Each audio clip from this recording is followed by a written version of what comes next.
निवडणुकीमध्ये उद्धव साहेबांच्या पाठीशी उभे राहाल। आज उद्धव साहेब निर्धास्त आहेत, त्याला कसली भीती वाटत नाही। आता फक्त एक शेवटचा खुलासा करतो आणि सांगतो, बोलायला लागलो तर मुद्दे खूप आहेत, पण तुम्हाला कुठलाही संभ्रम तुमच्यात राहू नये।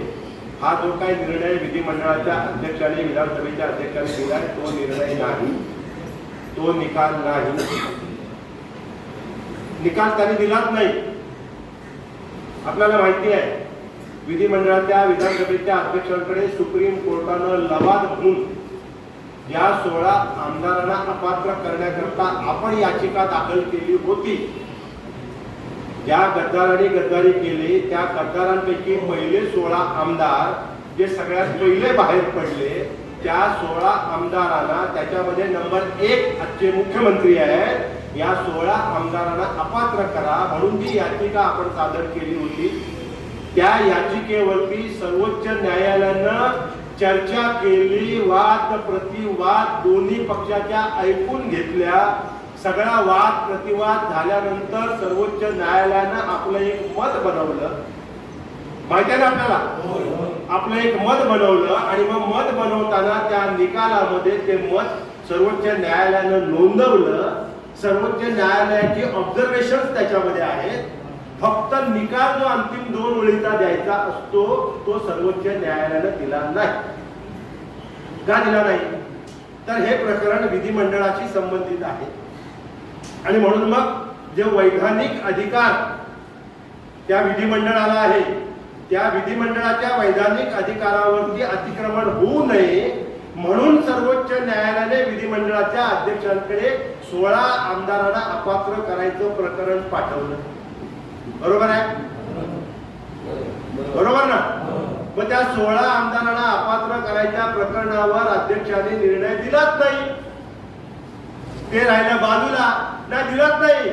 अध्यक्षांनी दोघांच्या याचिका फेटाळल्या।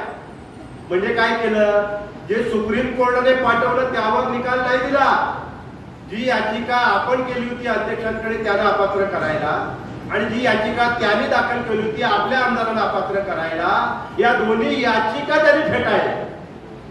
सुप्रीम कोर्टाने जे दिशानिर्देश दिले होते, जी गाईडलाईन दिली होती, जी चौकट दिली होती की इलेक्शन ऍक्ट जो आहे आपला निवडणूक कायदा आहे, या निवडणूक कायद्यामध्ये पक्षांतर बंदीचा जो कायदा आहे, हा पक्षांतर बंदी कायद्याचा जे कलम 10 आहे त्याच्या नजरेसमोर ठेवून तुम्ही निकाल द्या, त्यावर निकाल दिला नाही आणि त्यांनी दोघांच्या याचिका फेटाळल्या। ना ते अपात्र झाले ना आपले आमदार अपात्र झाले, कुणालाही अपात्र त्यानं केलं नाही, याचा अर्थ निकाल दिला नाही।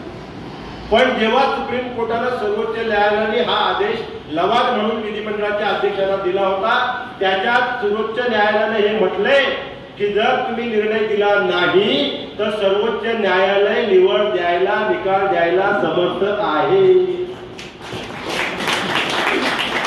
म्हणजे आता सर्वोच्च न्यायालयाच्या कोर्टात परत गेले, ते समर्थ आहेत निकाल द्यायला, कारण त्यांनी वैधानिक उल्लंघन केलं नाही, ते घडू नये ते पथ्य सर्वोच्च न्यायालय पाळलं। आता सर्वोच्च न्यायालय निकाल द्यायला समर्थ आहे आणि मी तुम्हाला खात्री देतो आहे, कारण 2 निकाल सर्वोच्च न्यायालयाने दिले। त्यातला पहिला निकाल हा दिला होता की ज्या प्रतोद या गद्दारांनी आपला प्रतोद निवडला होता, तो प्रतोद सर्वोच्च न्यायालयानं बेकायदेशीर ठरवलेला आहे की नाही?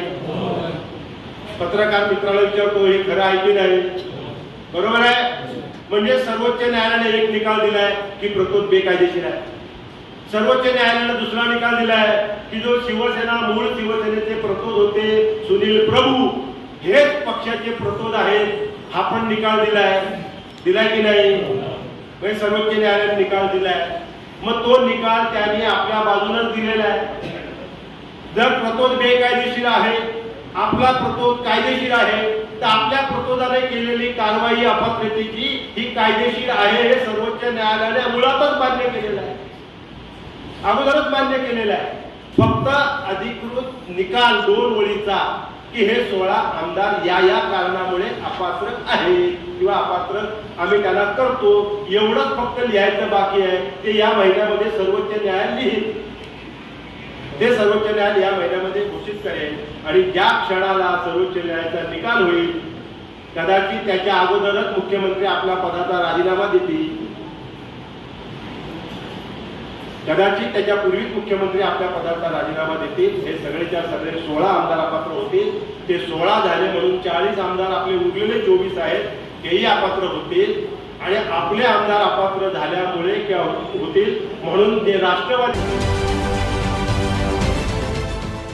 देश विदेशातील प्रत्येक घडामोडींचे लाईव्ह अपडेट मिळवण्यासाठी आता साम टीव्हीच्या सर्व सोशल मीडिया प्लॅटफॉर्मला लाईक, फॉलो आणि सबस्क्राईब करा. तसंच सर्व नोटिफिकेशनसाठी बेल आयकॉन प्रेस करायला विसरू नका.